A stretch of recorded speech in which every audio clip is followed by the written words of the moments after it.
And a jealous girl, what bad luck. The day she came, Fei Ye was attacked and injured. What will come next?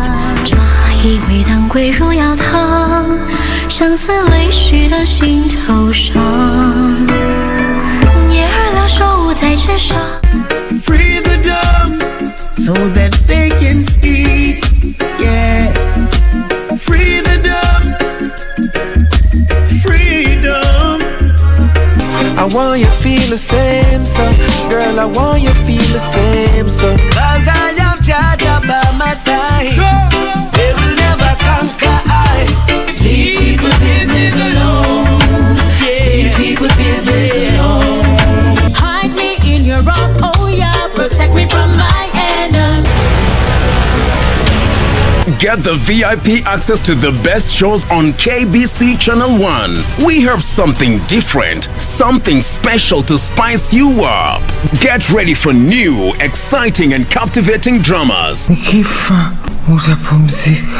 Movies. Love the smell. Comedy. I went to the Popos. Drama. Did he assault the Queen in my house, in my presence? News, sports and so much more. Do the things that make you happy on KBC Channel 1. Quiero amarte de una forma diferente, de otro modo. Please tell me the truth before I go crazy.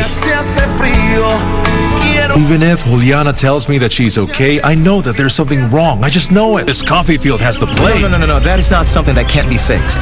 Don't you try and fool me, Ulysses. I would never do that. I would like for her and Jose to go and live in my house. What? You want Genoveva and Jose to live in the same house where you lived with me and my mother? Something has happened in the Star Zone. Why? What happened? It's on fire. What? De una forma diferente, de otro modo, nunca igual al de otra gente.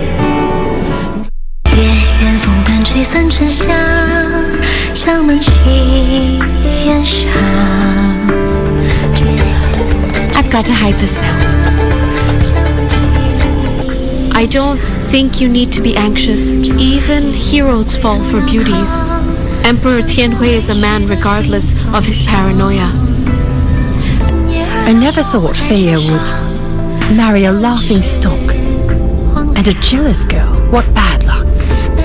The day she came, Fei Ye was attacked and injured. What will come next?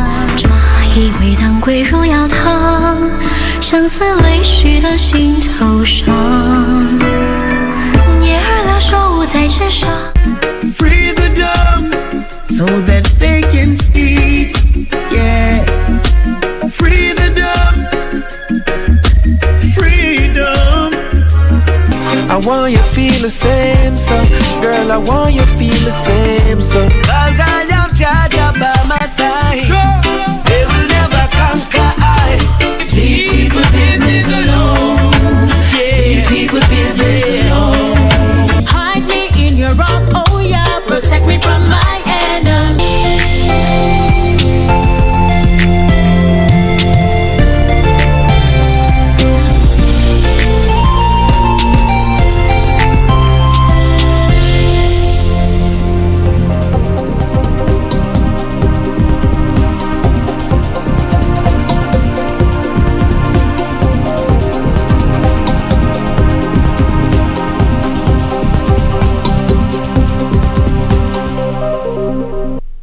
To Newscheck, it's a morning when we've got this fourth day of interviews for the Independent Electoral and Boundaries Commission is taking place. Former chair of the Kenya National Commission of Human Rights, Advocate Florence Jawoko, was interviewed this morning from 9:30. And next is Francis Wanderi, who is an education specialist. And before we go back to KICC, let's get into a conversation with an advocate, Counsel Steve Mogaka. A good morning to you. Good morning, viewers. And Counsel, as we get in, our sign language interpreter, bottom right of your screen, is Len Saudingo. Counsel, yes. Emerging issues from the interviews that are coming around. One is the law that was enacted, but its operationalization was suspended until after the 2017 elections. The election Finances Act, the Election Campaign Finances Act. What is the challenge that the Commission is going to face to implement this, working together with the banking industry and also with the political parties, the register of political parties? Thank you. The actualization of the law on the ground is what IEBC is going to obviously have a challenge because unless all financing is going to be channeled through the banking system, it is going to be extremely difficult to police candidates to know how much has been expended by any particular candidate. I know the parliament itself is finding a challenge passing that law because election results in this country are sometimes directly proportional to the amount of money expended. So it's going to be a challenge, but it's good thinking because it's one way of trying to sift and reduce the passing through into our legislatures of people who have used money which they have not earned. The other thing is the monitoring of it and trying to actualize, because for example, if you put an advertisement on KBC channel 1, we will tell you that for this 30 seconds we will charge you X amount of money. Then how do they because for most of these commissioners, we've seen experts in finance and also communications coming in. What's going to be the role when looking at the eventual balance of the commissioner's background? Essentially, as we grow as a democracy, we can develop rules and regulations for actualizing this. And just like we make it a requirement that every candidate makes a declaration with the Ethics and Anti-Corruption Commission, this law can be actualized because it is expected that anybody seeking an electoral position is expected to, declare and if possible publish their income and expenditure account, particularly relating to the election. And we can make it an offense for any person who withholds such information to make it, mandatory on every person to be able to be honest enough to say, if I'm elected as a parliamentarian, this is how much money I have expended. And if evidence is brought that you actually withheld or spent more than you are declaring, then that should constitute a reason for losing that particular seat you've been elected to. So it can be actualized, but the goodwill of Kenyans is required, both the electorate, the candidates, and the governance institutions that we have put in place.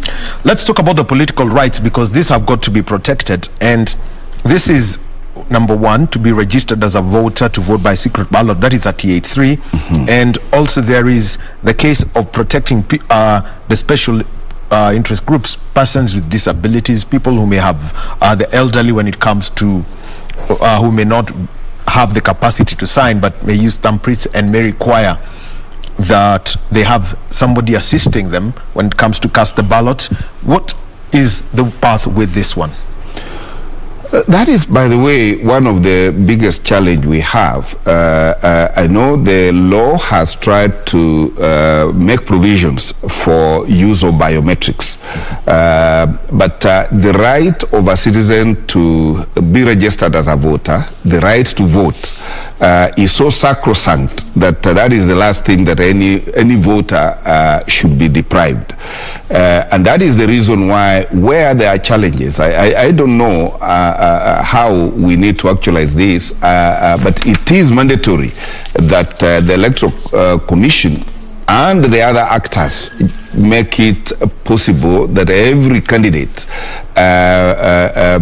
who is vying for an election, whether with physical or challenges or disabilities, they are enabled to do so equally as a voter. Yeah, because we find that during electoral times there are voters who are hospitalized, and we haven't seen the Electoral Commission responding to those people who are admitted in hospitals and are not able to vote. We haven't seen a response by even officials of the Electoral Commission, those who are presiding over the voting exercise and counting.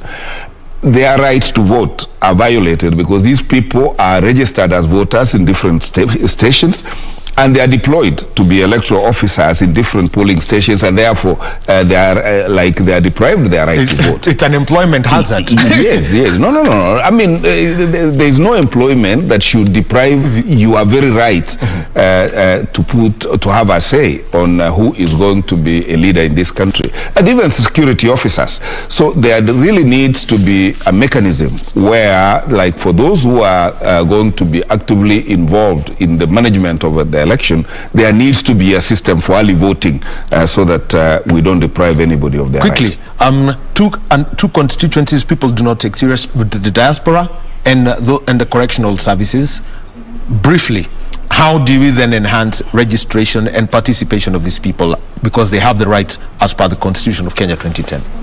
If we embrace ICT like we have during this COVID time in virtually every sector, there is no reason anybody in the diaspora, wherever they are, should not be able to vote. And really, it is up to us. If we have the goodwill, we can be able to achieve that. With technology, nothing can be beyond our reach. Advocate Steve Mogaka giving his thoughts onto the process and what is enshrined in the Constitution. That's where we were focusing on, because the role of the Independent and Electoral Boundaries Commission is set out in the Constitution. It's only a commission that's named independent in the country. Well, let's find out more about those people who want to take office of commissioner. And speaking now is Mr. Francis Wanderi, who is facing the selection panel that's led by Dr. Elizabeth Muli at the KICC. Department of Business Education in that school.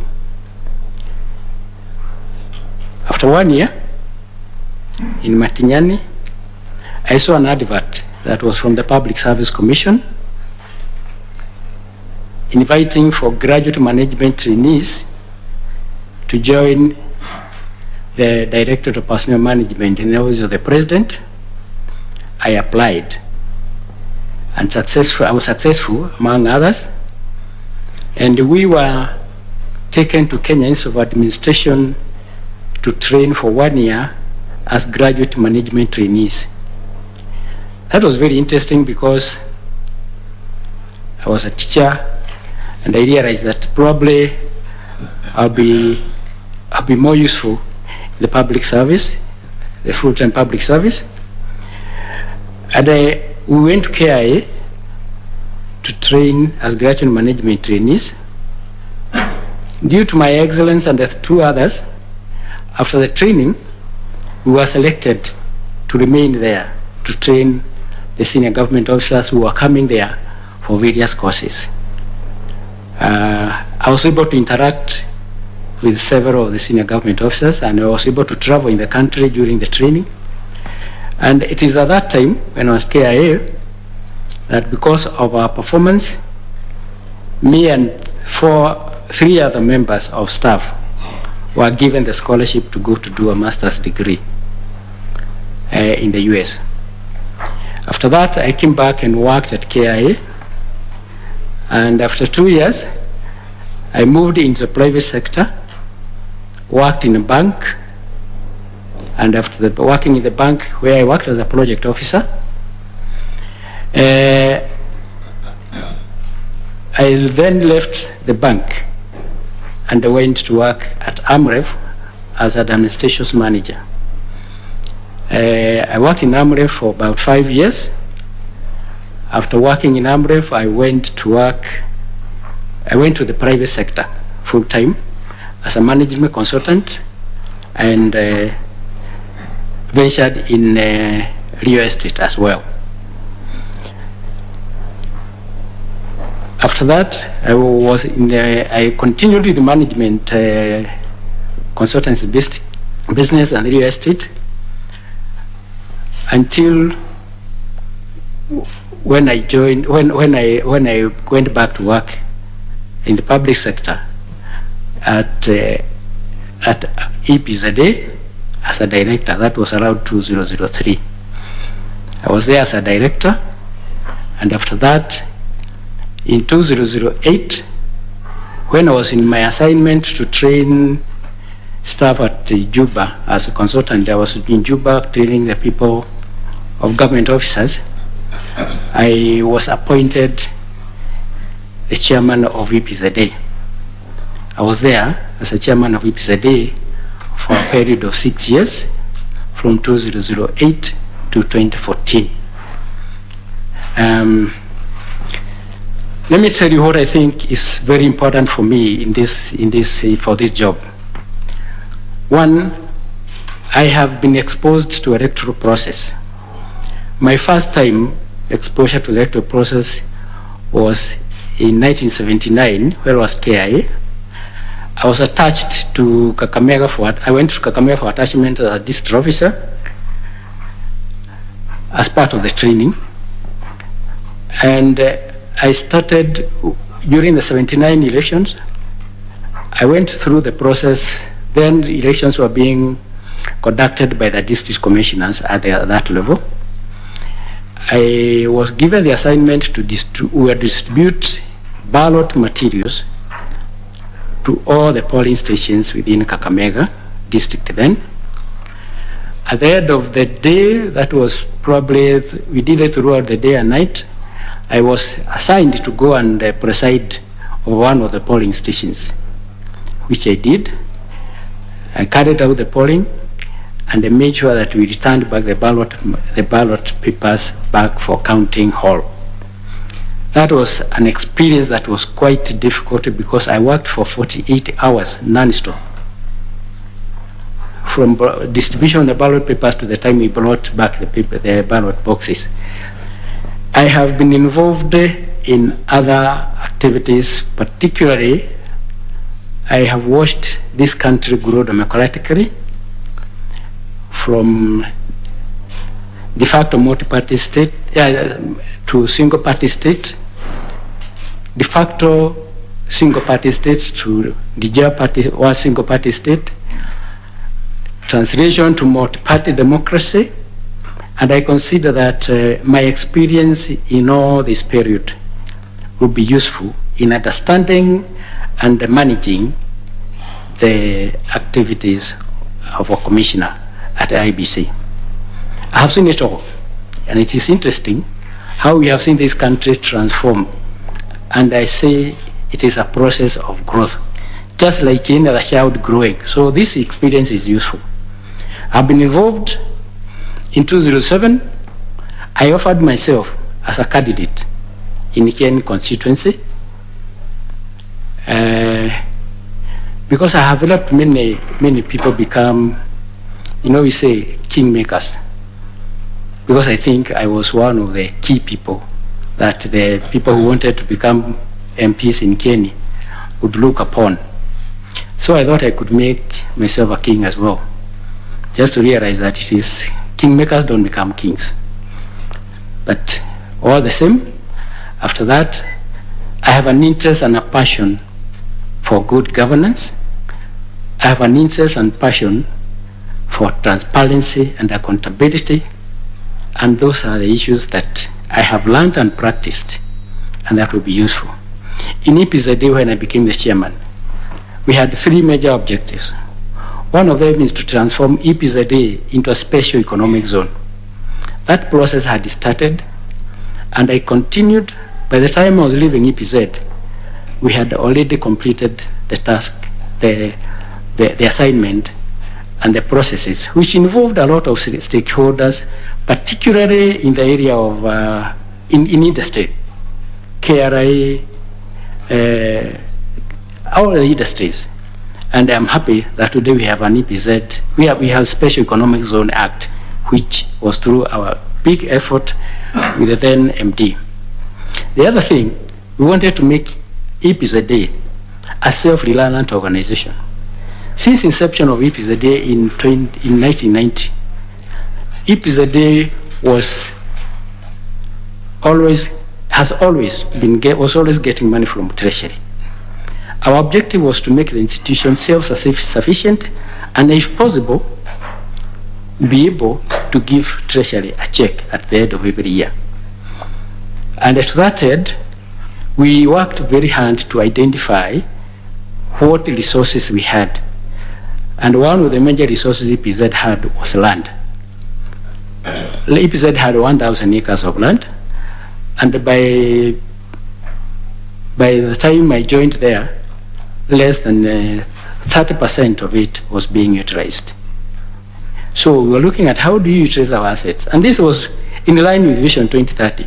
Because at that particular time, I remember very well, we went to a workshop on Vision 2030, and we were told, utilize the resources that you have to be self-sufficient as an institution.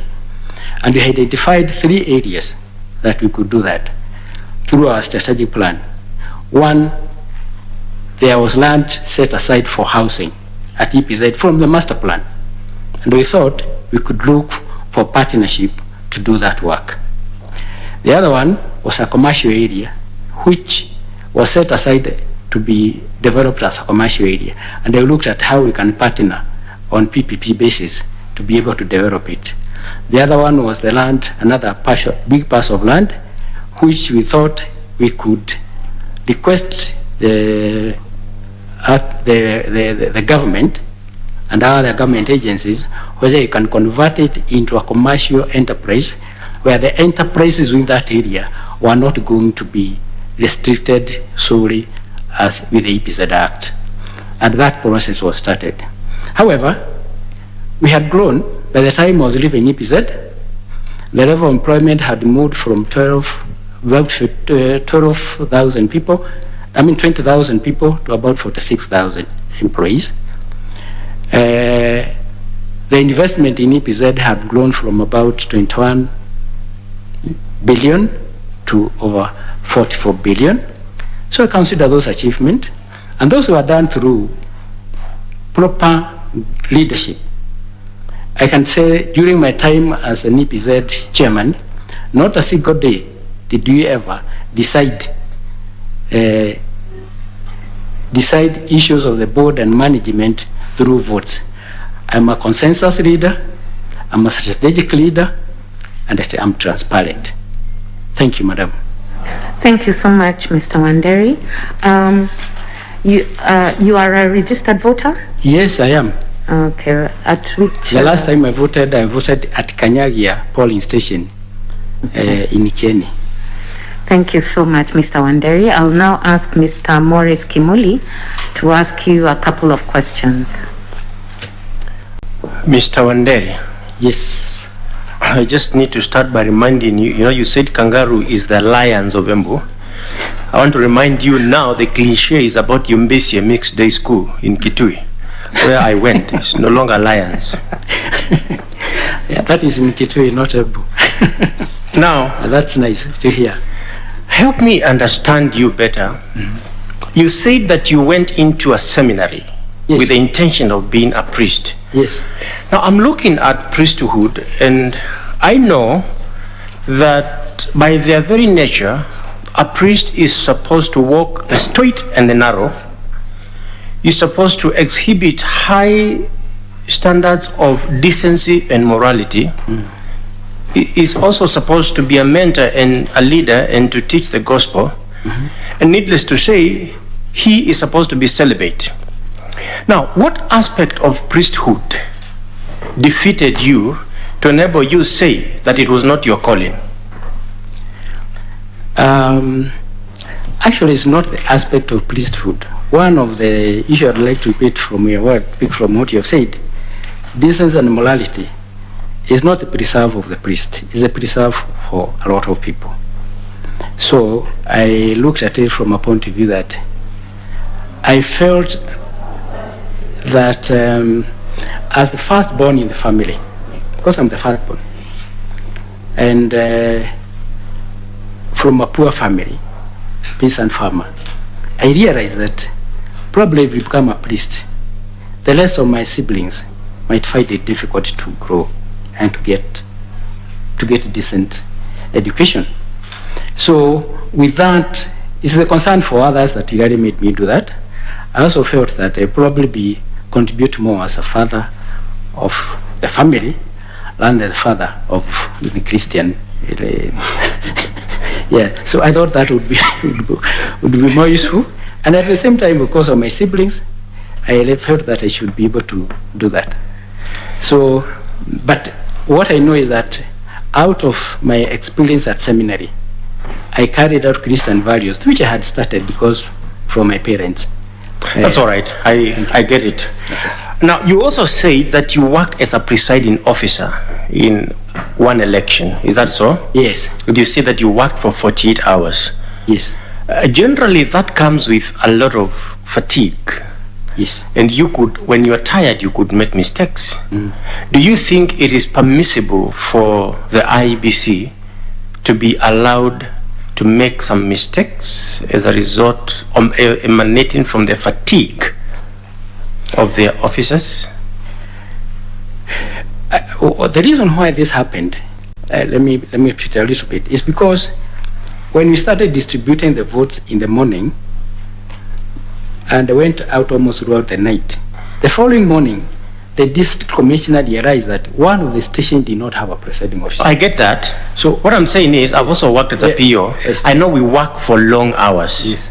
Long hours. Correct. So what I'm asking is, if you are a presiding officer, yes, you actually don't sleep because you finish the counting, and you know, sometimes those days you will be required to carry the boxes to go and report at the constituency tallying center. Correct. And you don't get to sleep. Yes. Do you think there should be an excuse to IEBC to make some mistakes and have some irregularities in the voting results because of fatigue? No, I don't think so.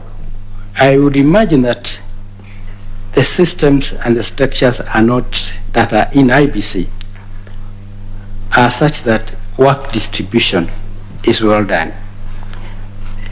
People can make mistakes because error is to human, but not because of fatigue.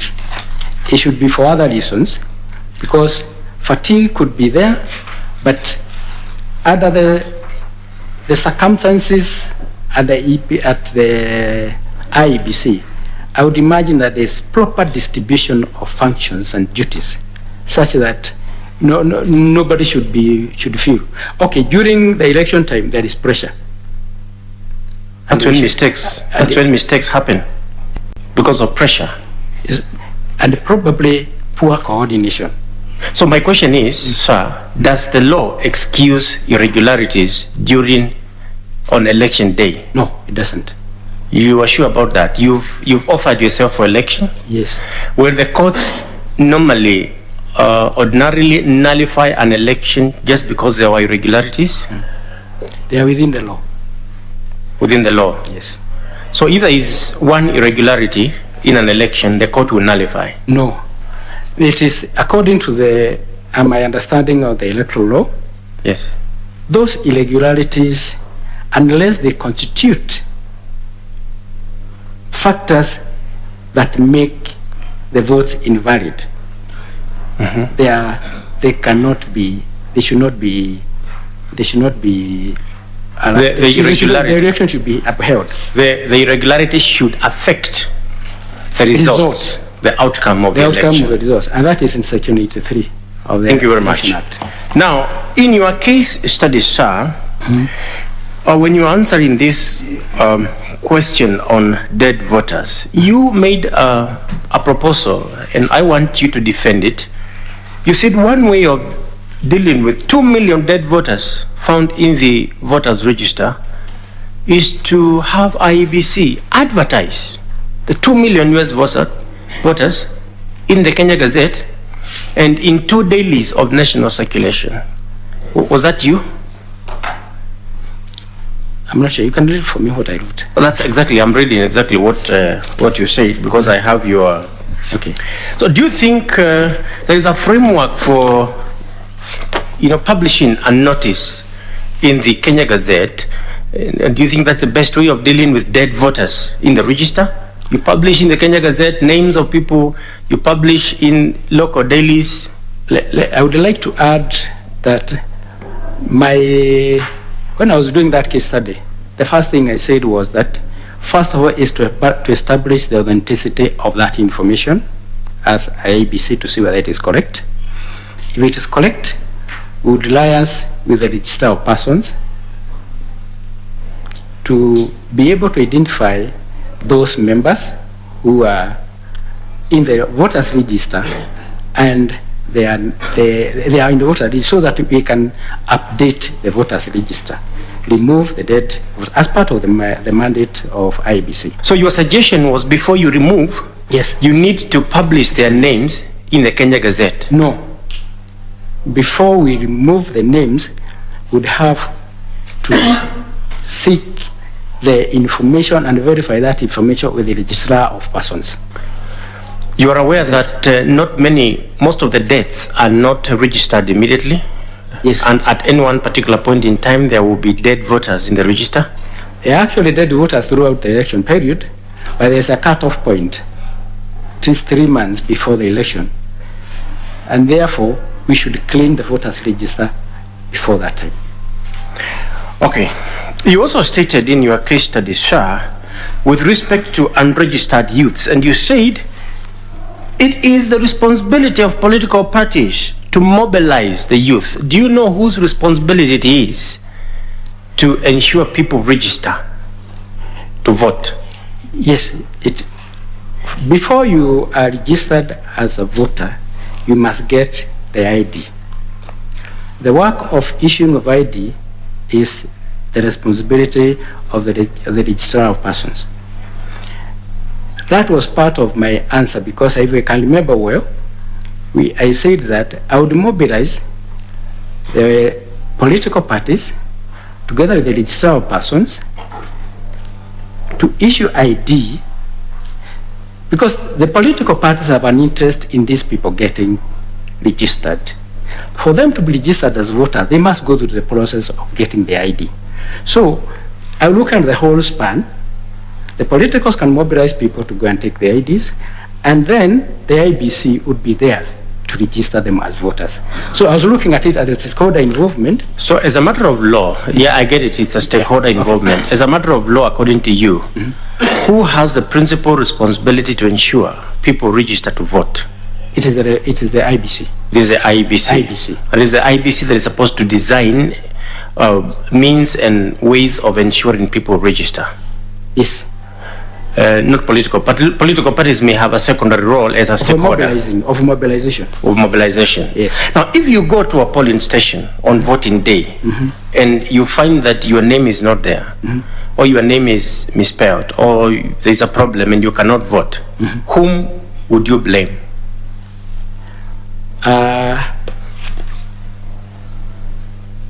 I would blame IEBC, because IEBC's full mandate to register me as a voter. And then I would only do that, of course, if they come to a point where I cannot vote because my name does not appear.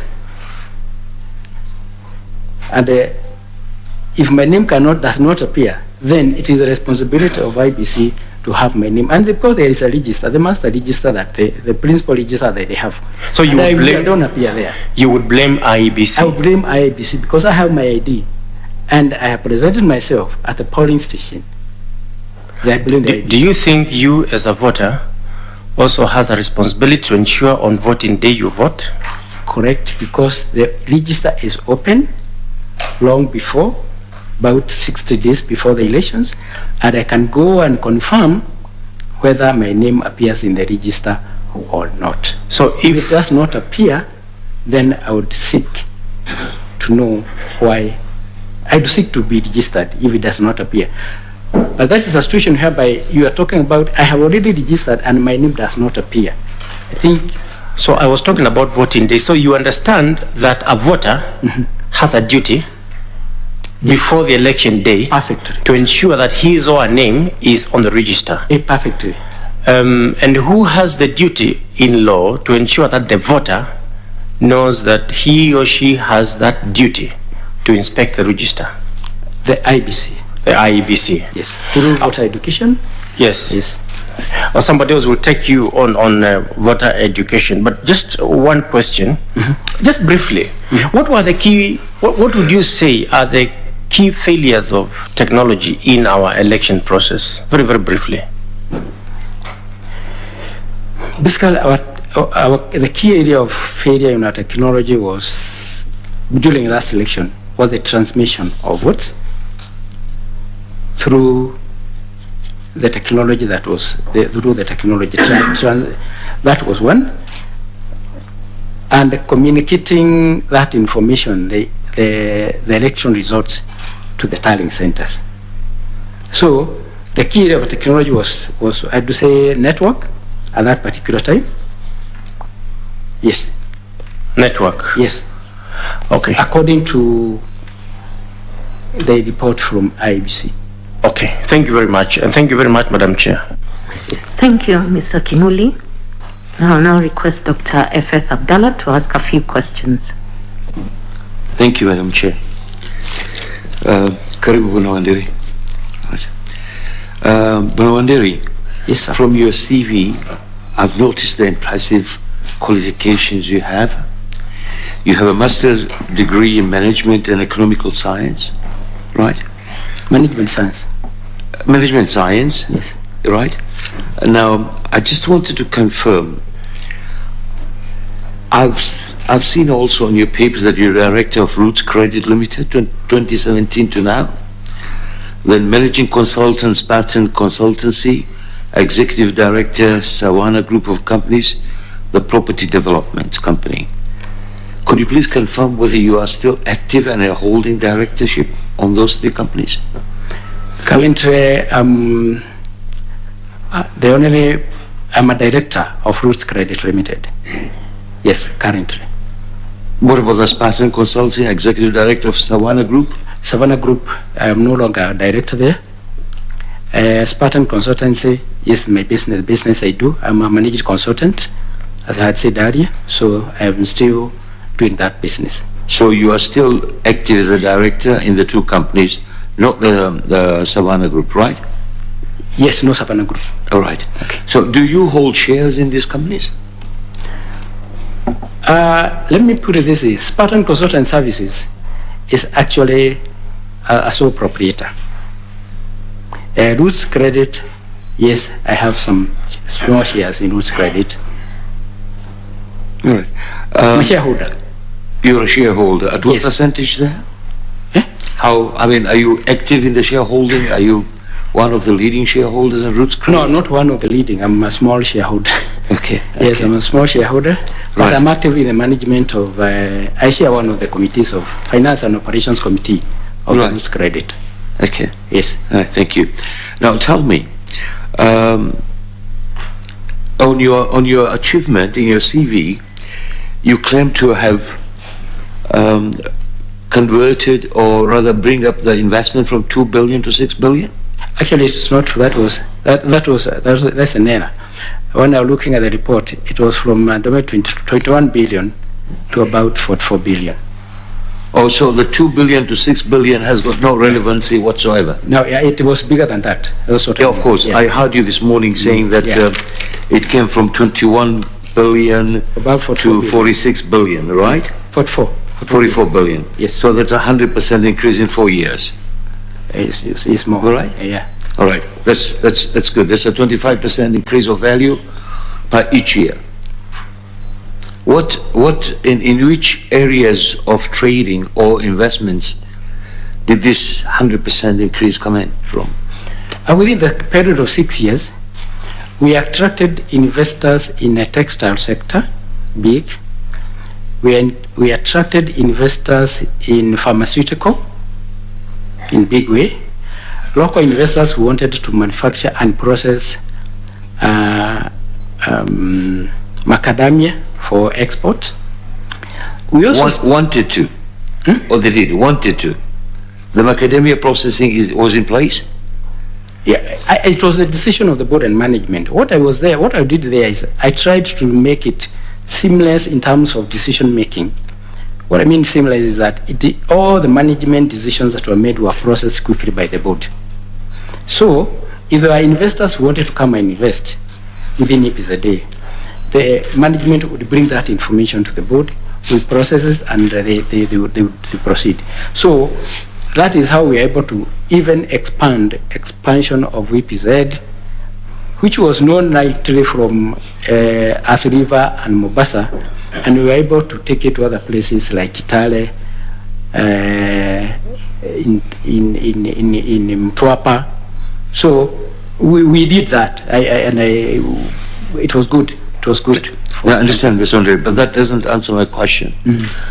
Where did, from 21B, when you came in, the 21B was the value of assets in your balance sheet?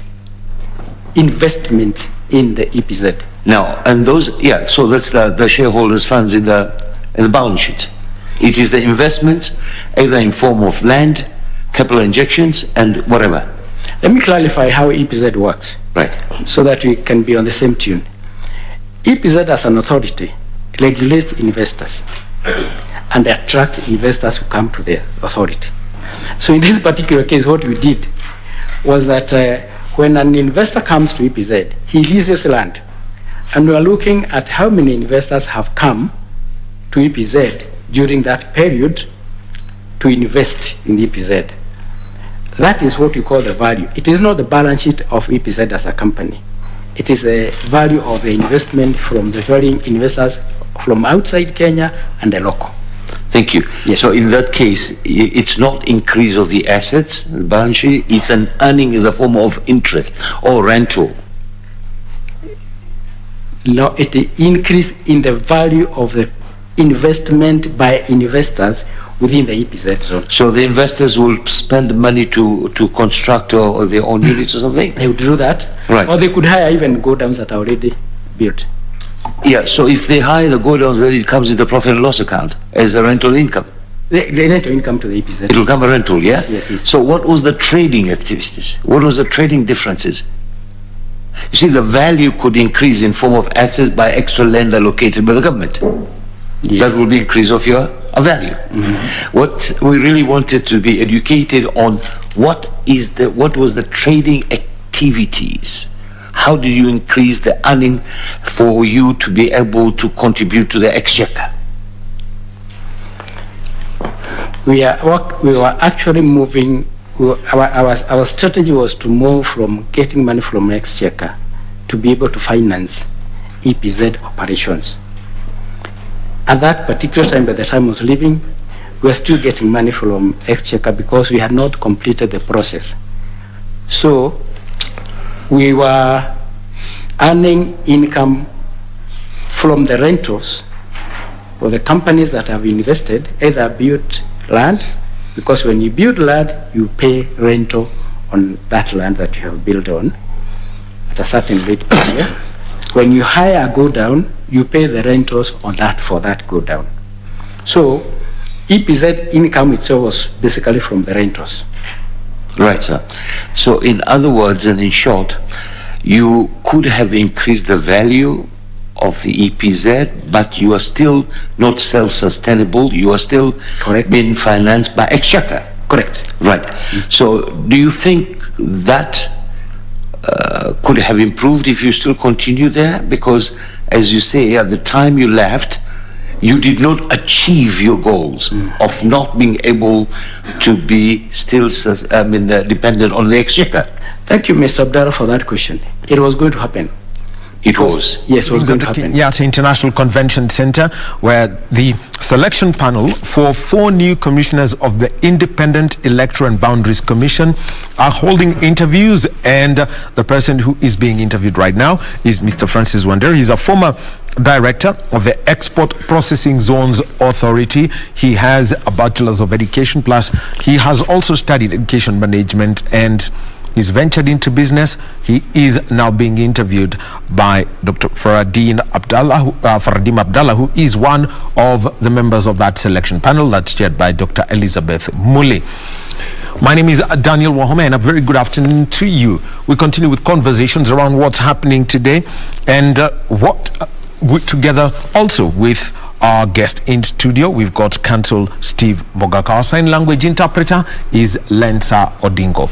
News stories that are going on besides what we've got what we were watching right now. There is the launch of a book, Beyond Politics, This is a conversation with the governor of Meru County, the Honorable Kiraitu Murungi, and this was put together by veteran journalist Jerry Rogene. That book is being launched today, and the Speaker of the National Assembly, the Honorable Just Muturi, is the chief guest at that event.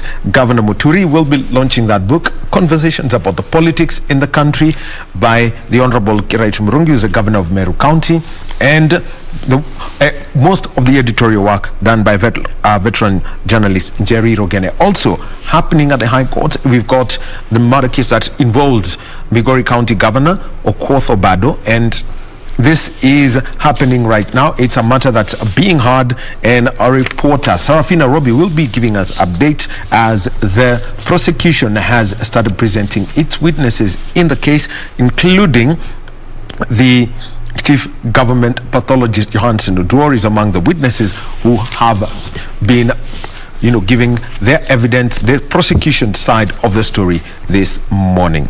Let's now get back to the conversation of the key story that's going on right now. We shall be having the interviews, and after the interview of Mr. Francis Wanderi in the afternoon, we shall have former LSK Vice Chair Harriet Chigai, who is going to be interviewed by the panel from 2 o'clock.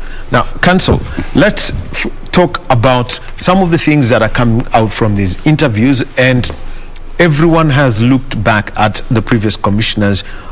Remember, you can basically say this is the third phase for the IEBC. When it was initially instituted, the team under Mr. Chebukati that was in charge of the 2017 elections, and now another body has got to do this.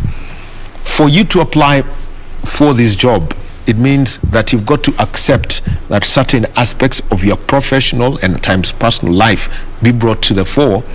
And how then does this place a heavier burden of the responsibilities of leadership on any candidate?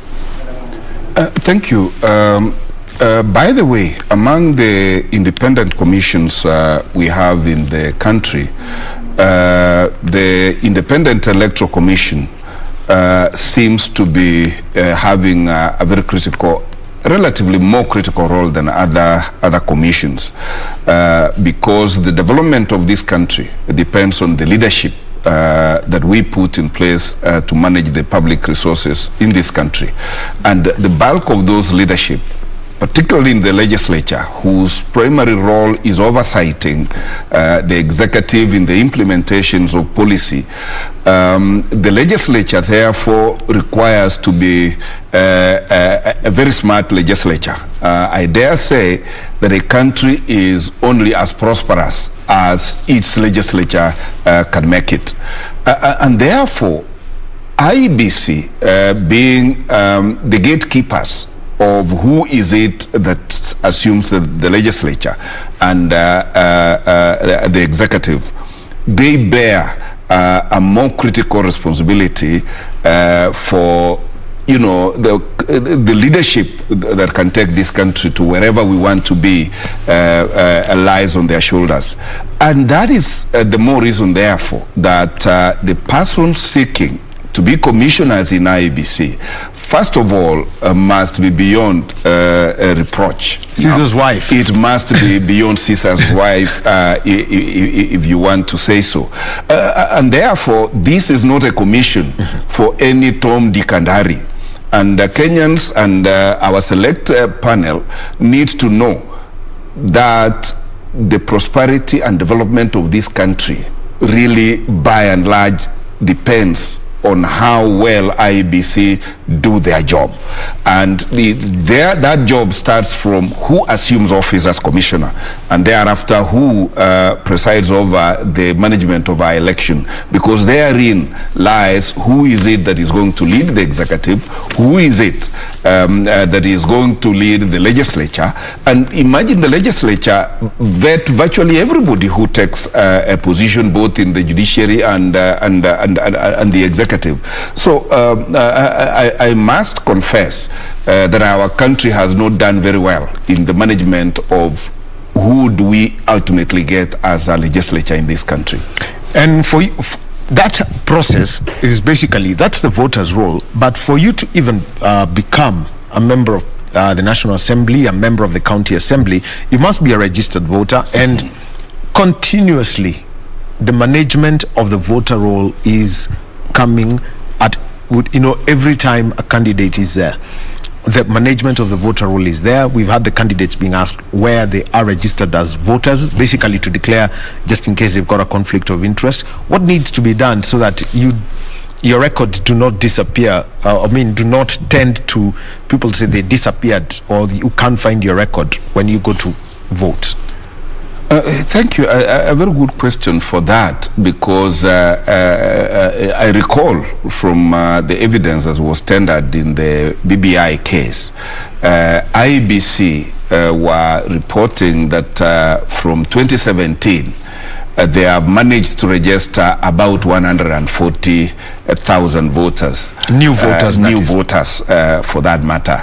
Of course, they have not updated the register. A lot more than 140,000 have died or ought to have been removed from the voters register.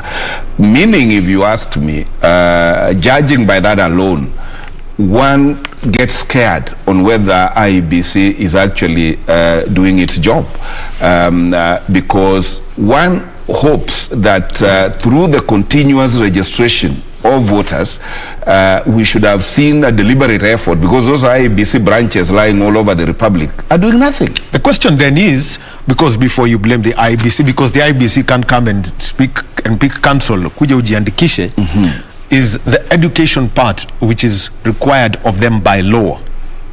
It's basically known as civic education. How much of it is continuously being done? And number two, is there a growing voter apathy? Quickly. No. Yes, for continuous voter registration to be meaningful, there must be continuous voter civic education. Of course, that is lacking also, and therefore we have a directly proportional less number of voters registered so far. And whatever it is, that is their business. But I know that there are budget problems like all government institutions. They have been having their commissioner poor. That is what they are in the process of filling now. But all said and done, IEBC, it should be continuously in the villages telling people they need to get registered, going to schools to see which children have attained voter registration age. That one does not require too much of them, but they don't do that. But also for us as citizens, we also need to wake up and be serious with our country and know that it is our duty to register as voters. It is our duty to present ourselves and vote for the people who can take this country where we want it to be. Council Steve Mogaka, he is giving us his views as we continue with the interviews for the IEBC commissioners. There is still about another just about another 30 to 40 minutes for Mr. Francis Wanderi, who is being interviewed right now at the Kenyatta International Convention Center. Let's rejoin that interview. We shall take an overall look, especially when it comes to results management at the end of this interview. And the following money that was properly utilized. So I thought, but I realized that is not a good name, and good work is not enough to win an election. Now, were you satisfied with the results? Yes, I was. Actually, I was satisfied. I did not appeal. I did not want to appeal. And I decided that I think I would be better and more useful doing other things for this nation than continuing to seek the position of a member of parliament. So I never tried again. Okay, now speaking of elections in Kenya being expensive, what will you do as a commissioner to ensure that what counts is ideology, policy of a candidate and not the deep pockets that a candidate has? You see, there is election Fund Management Act that was supposed to be introduced by IEBC in 2013. And I think it is again being introduced by IEBC for legislation. That could be one way, but yes, could be one way of doing it, to try to restrict the pockets of the candidates and the parties influencing the decision of the voters. That could be one way. But There are many other ways. I don't think there are many other ways, but IEBC need to be active in terms of managing that if it ever becomes an act of parliament. And there has to be structures which are very difficult because we know that most of our leaders, most of our people in Kenya are dishonest. A voter will not say that I got 1,000 shillings or 2,000 shillings from a candidate, those kind of things. It will be difficult to implement, but it's good to start. Thank you. I'm sure you've seen our nomination processes, party nomination processes in Kenya.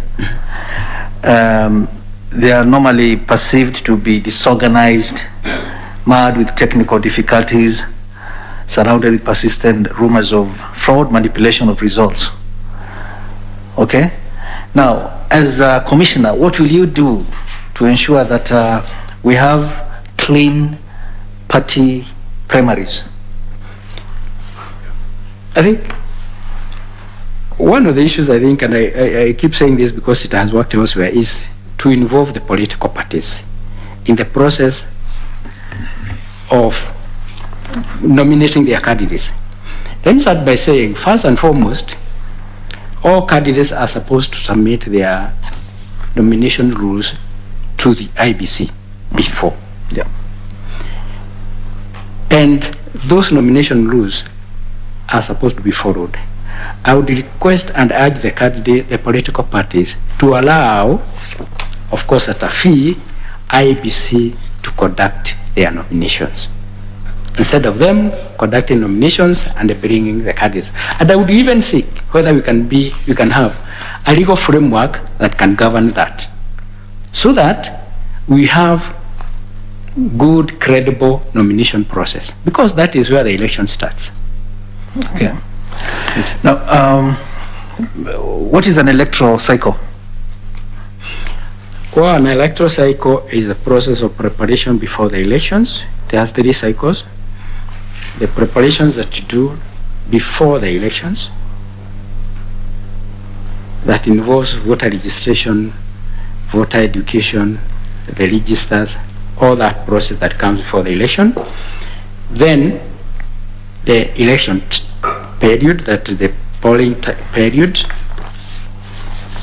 which also has the voting period, the problem of what are the structure, the system that the IEBC would take in place, and then the post, whereby you evaluate what you did and whether it is correct, where you went wrong, where were the gaps. So the post-election is an evaluation process, so that the issues that came up during the polling and the preparation, you don't repeat them during the next election. So lastly, when do you deem an electoral cycle to be conclusive?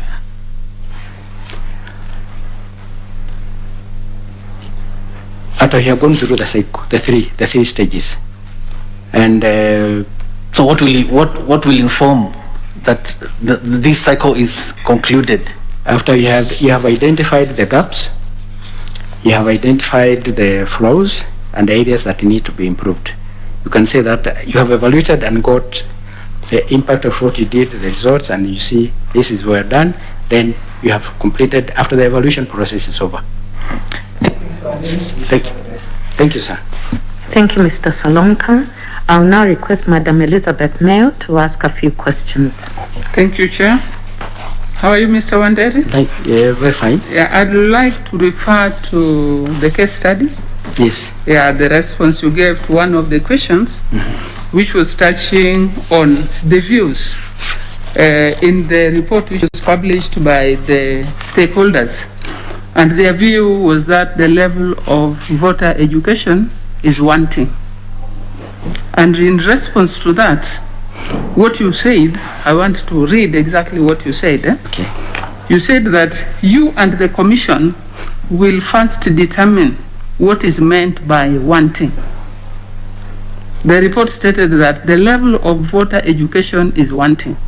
So according to you, you want to find out first what is wanting. Then you went ahead to say that this could just be a way of some stakeholders wanting to discredit the work of the commission.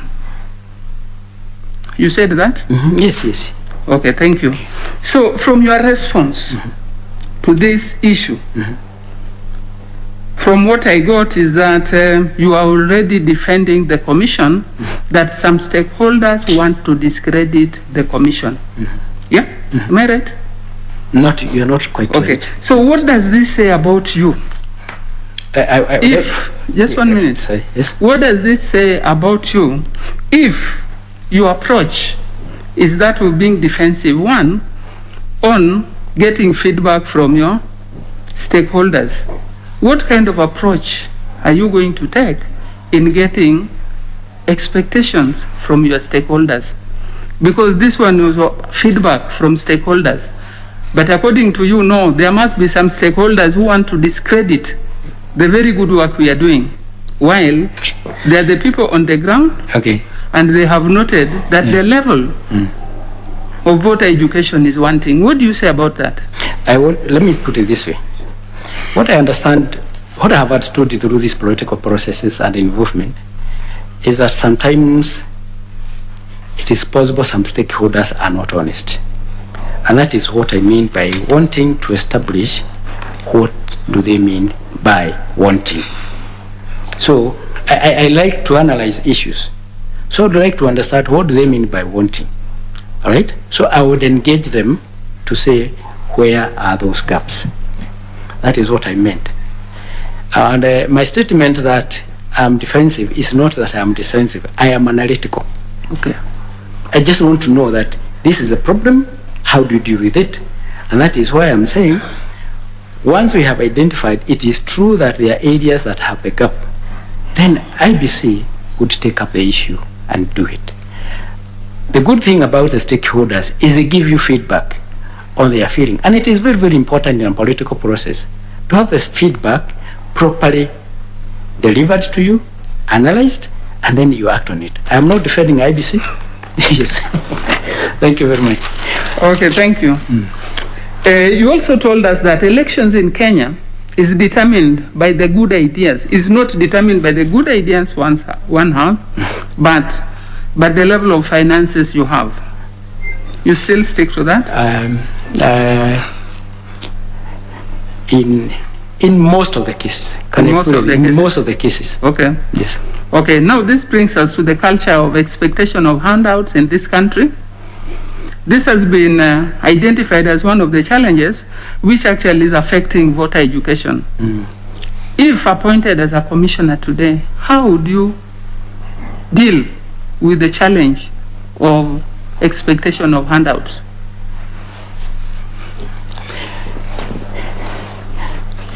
If I am appointed the commissioner, which I believe I will, because I think I have the capacity, one of the issues that I think is very, very important in the electoral process is to legislate some issues and make IEBC have the capacity to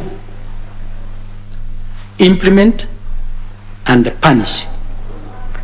What we have today, and I don't know very well, but probably I start guided as well, in this republic, whether somebody has spent money beyond and he's seen dishing money to voters, I've not seen anybody being punished. So I would seek for interrogation between the enforcing agents, not interrogation, but I mean the support of the other government agencies, including the security, including any other government agency, to see that we engage and do a registration that will make somebody pay for bribing voters. It is there already, but enforcement is not happening. So I'd look for ways through which we can enforce some of the things and probably expand in terms of accountability. Right now, I'm not sure that the candidates account to IEBC how much they spend during the election. And two, there's a very high level during the campaign time of emotions.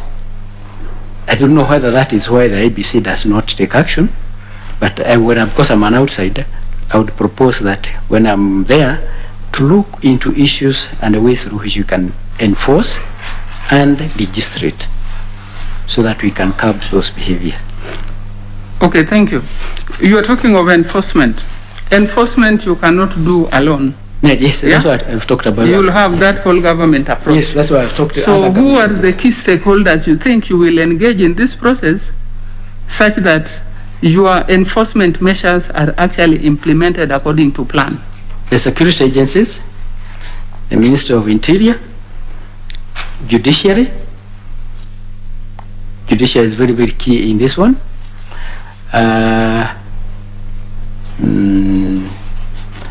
And the non-government organizations that can be of value. Non-government agencies. Okay. If you are to do that, how will you still maintain the independence of the commission? No, you do. Okay, you are looking at the way through which legislation can be done. Legislation would actually enforce the independence of the IEBC. You are only looking at the contribution and ideas from other stakeholders, and it would also be good to benchmark with other institutions, because we are living in a world where these things are being done. We can be able to borrow from what has been done in other countries and try to implement. And that is why Kenya is where we are, because I think most of our institutions are trying to do the best. So I would want to look at what practice has been done in other countries and see whether we can be able to apply it here and what it takes. Okay. Yeah. So next, Mr. Wanderi, can you tell us what are the causes of voter apathy, and what would you propose as an IEBC commissioner to address this challenge? I think what I consider to be voter apathy, one, is arising from the leadership. What I mean is that we were a member of parliament. He promises several issues to do. He does not do one of them, or he does just part of it. So I ask myself, why should I vote for him again? That is a major cause. The other one is particularly among the youth. A lot of youth don't see the value of their votes, because sometimes they vote and they are very excited, they are mobilized, but after that, the candidate they voted for also disappears. So what would I want to see to do with this one? First of all, I think one of the key factors is voter education. And the voter education I mean is the value of my vote worth 100 shillings or 50 shillings. I would look for stakeholders or partners who can help us educate the populace in Kenya on value, on people to understand you do not have to to vote for somebody because he has given you money. I think that is very key. Two, I would wish to the constituencies or the Kenyan people to understand that they have a vote to remove a member of parliament, because it is in the act, it is in the constitution, it is in the act. You can remove a member of parliament, an MCA, if he is not performing, right? So it's to empower, I would say, to empower the people with knowledge, and that can be done through voter education. Okay. It is a process, it is not an event, and it will take a bit of time. Okay. But I think you could be moving towards that direction. Yes, I would initiate that process. Okay, thank you, Mr. Wanderi. Thank you, Chair. Thank you, Madam Mayor. I'll now request the Vice Chair to ask you a couple of questions. Thank you. Yes, Mr. Wanderi, you, from your experience, you have quite a rich experience of observing our electoral process. You have also actually tried to run and vie. Now, when it comes to IEBC and the electoral process, there is an observation that has been made that and you mentioned one of them earlier on in your 1979 experience. There has been an observation that state interference, especially by the executive, or what sometimes referred to as state capture, is a major component. Is one of the challenges our electoral democracy faces. What could you identify as some of those key issues that could be described as the state interference in the electoral process, or executive interference in the electoral process? Have you witnessed, have you observed as a player?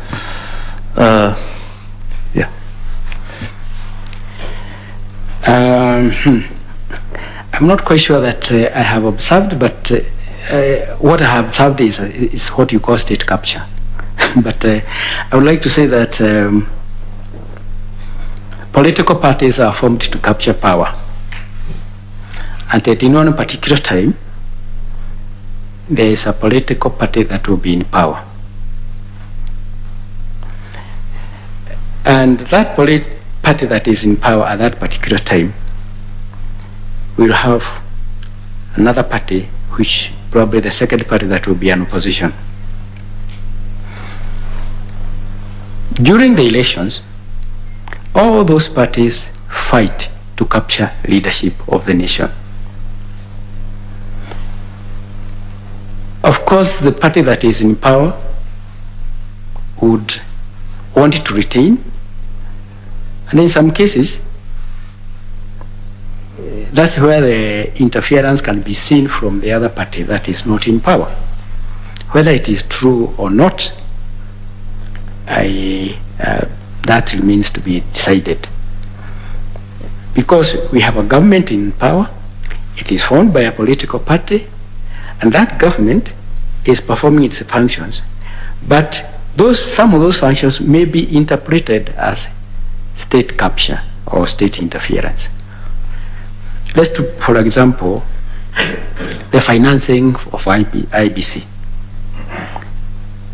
It is an independent commission, but it depends on Treasury and the Exchequer to operate. So, if IEBC does not get money from the government, does that account to state capture or not? Really, I think that is debatable. Okay, so it is possible there could be things that can be said they are state capture, but and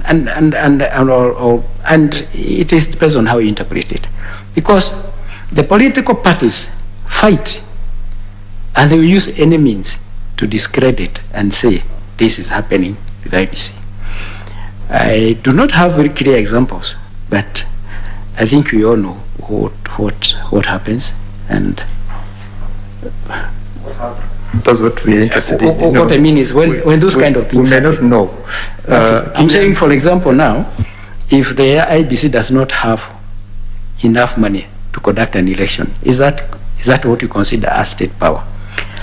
Now, does IEBC as an institution, when it is seen working with other government agencies, is that part of state power, state capture? I don't know how to define that. So I find it difficult to respond precisely. Okay. Yeah. Yeah. No, I was not looking for a precise response. It's just your own perspective. Okay, exactly. Thank you. From the registration of voters, from the issuance of IDs, you know who's responsible for that? Come again? Issuance of IDs to young people. Yes. You know who's responsible for that? Yes. That is who? Registrar, the civil register, the chair of persons, yes. Not IEBC. Not IEBC. So, if a certain region, youths in a certain region, for some reason don't get IDs so that they can become voters, that's just one. Security, management of security during elections. Again, that is really not IEBC, isn't it? is still the executive arm of government, isn't it? Yes, yes. To what you have already mentioned, release of funds to IEBC, which has been a major problem. Again, the executive has a very important role to play, isn't it? Yes. Now, all these things, now you are a commissioner. Yes. One region, and you saw in the case study the 2 million, yeah? One region, youths have not been issued with IDs. The other regions, everything is perfect. Yes.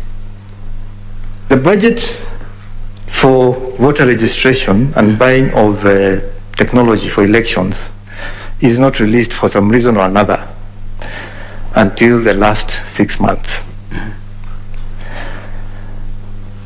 During elections, you're not in control of security.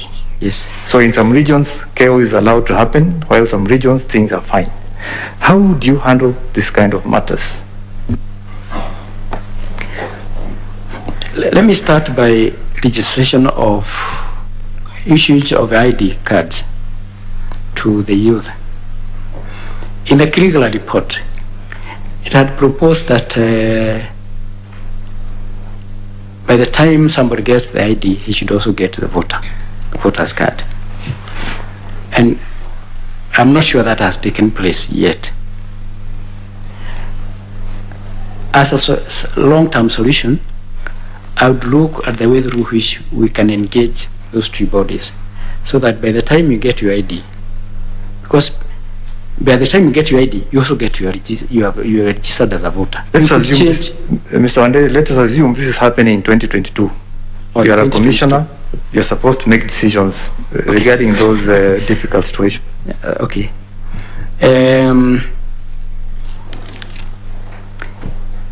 If it happens now, I would try to negotiate with the registrar of persons to get manpower to go to that region and try to register voters and make our issue IDs and make our team to be available at the same time so that they can issue voters, register voters.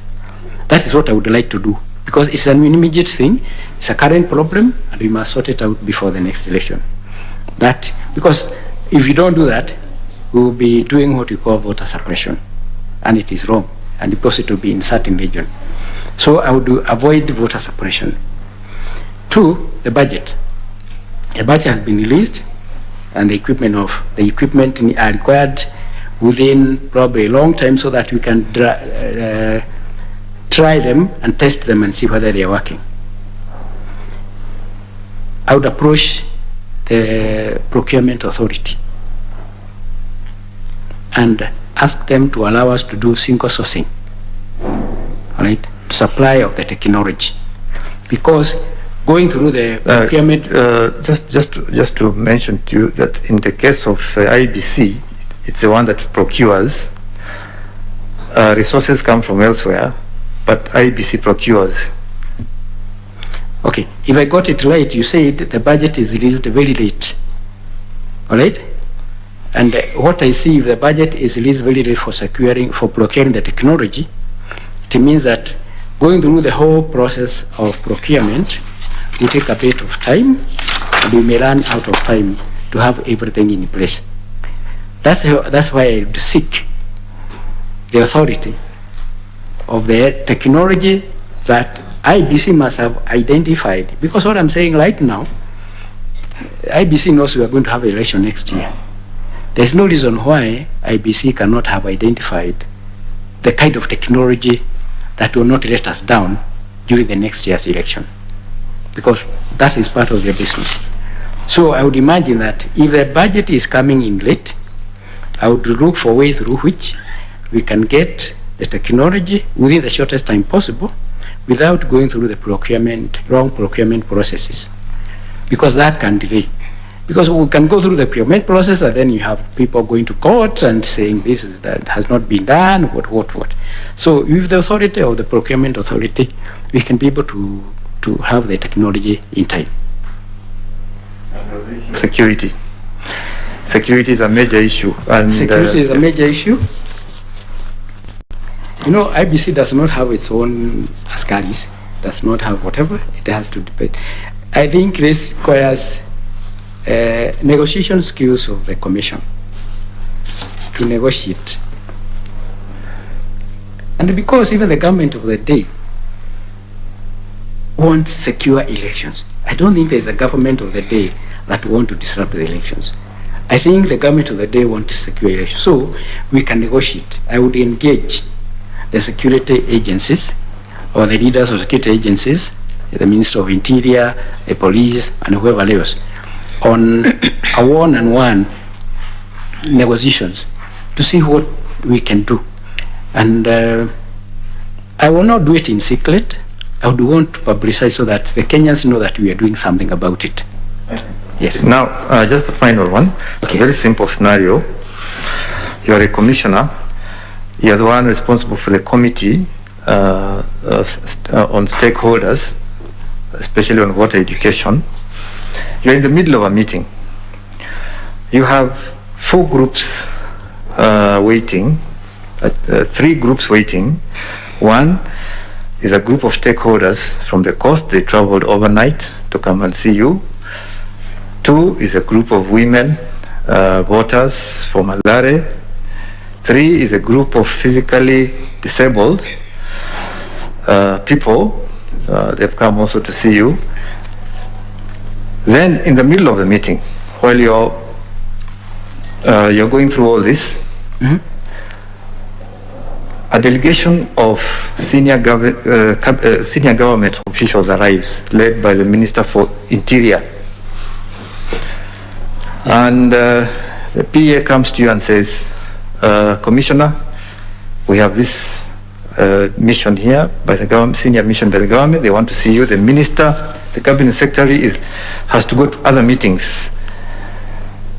How would you prioritize your engagements, given that you have this other also people waiting to see you? How would you prioritize your... Okay. I'm a commissioner in charge of this, and you have said there's a group from Coast, a group of women from Wanderi, and a group of physically disabled persons. Yeah. What I would like to do is, first of all, to understand the issues that have been, why all these people have come. The group of women from Coast, what do they need? Is it that something that I must do, or is it something I can delegate to somebody else to do it? All right? The same case would apply to the group of women from Wanderi. What they want, is it something that I must be present when it is being done, or can I delegate to another person to do it? And finally, the physically disabled, the same. Depending on the importance, I would seek to... And the picture that you can see is Mr. Francis Wanderi, who is a former director of the Export Processing Zones Authority, being interviewed, and he is one of those who are wishing to become a commissioner of the Independent Electoral and Boundaries Commission. The interviews started last week, and they will run until the 22nd of July, 3 candidates per day, and over that period of time we shall find out who. And after that period of time, the selection panel that's chaired by Dr. Elizabeth Muli will give us the final details of that. My name is Daniel Wahome. Our sign language interpreter, the face at the bottom right of your screen, is Ann Wangeshi. And as we close this conversation around the interviews, I'm with Council Steve Mogaka. And Council Mogaka, something that keeps on coming up again and again and again is what we mentioned before. How to engage the public to ensure that they keep registering at voters, and also consistently check that their details are correctly entered in the IEBC voter roll. Yeah, indeed, that is the core or the key result area for IEBC. We need to create an online platform where people need to register from wherever they are, not necessarily having to present themselves at IEBC offices or at the polling station where they are going to cast their vote. So be it as it may, the duty is on IEBC. But as I said before we went off, the duty is equally on us citizens, because this is our country and everybody has a responsibility for the leadership that ascends to power in this country. And there is no way to have a say on that unless you are a registered voter. So that is an exercise, even where leadership seeking to be elected are also required to do their bit to conduct civic education, so that as we were hearing during the 2013-2017 elections, since elections is about numbers, where others say you have to unleash the brutality of your numbers, obviously you just can't have them unless you are registered. Something else that's coming up, and we witnessed this also during the interviews for the office of the Chief Justice of the Republic of Kenya, is how independent bodies set up in the Constitution. You can think of the National Police Service Commission, think of the Judicial Service Commission, the judiciary, the legislature itself is considered as an independent arm, and now we've got the IEBC. How then does the Commission work to ensure that there is proper relationship with the Register of Political Parties? That's an office under this state. You've got the Treasury, people who provide the funding, the National Police Service Commission that operates, when it comes to security. And there is a matter that's coming up about, IDs for one to register as a voter. That is through the State Department for the Interior and Coordination of National Government. Yeah, indeed, while we agree that IEBC is independent, it is functionally independent, but it is dependent on other agencies and actors for it to discharge its mandate, because they cannot do without the National Registration Bureau, because that is the agency, the state agency that has a database of all the registered adults in this country. They cannot do without the National Police Service, because elections are high voltage and sometimes can degenerate to insecurity, and therefore the National Police Service must come in handy.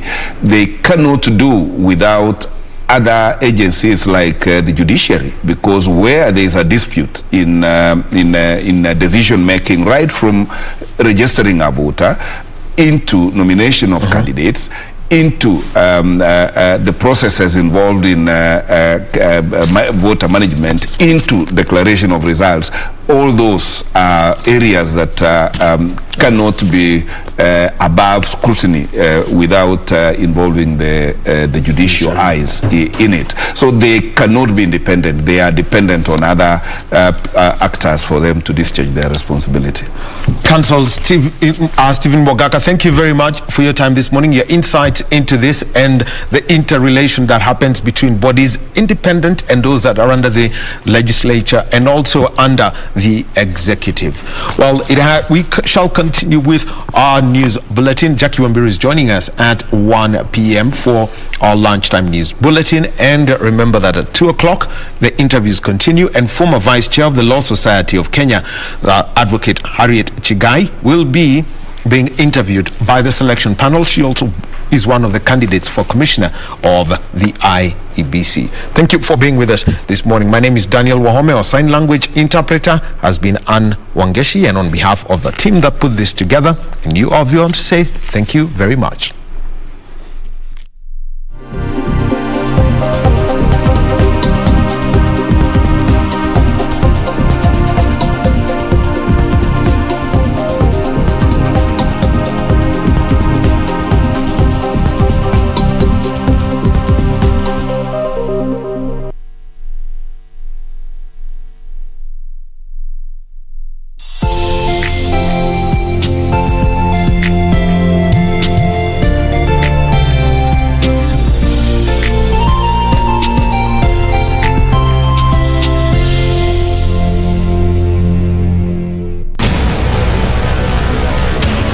Get the VIP access to the best shows on KBC Channel 1. We have something different, something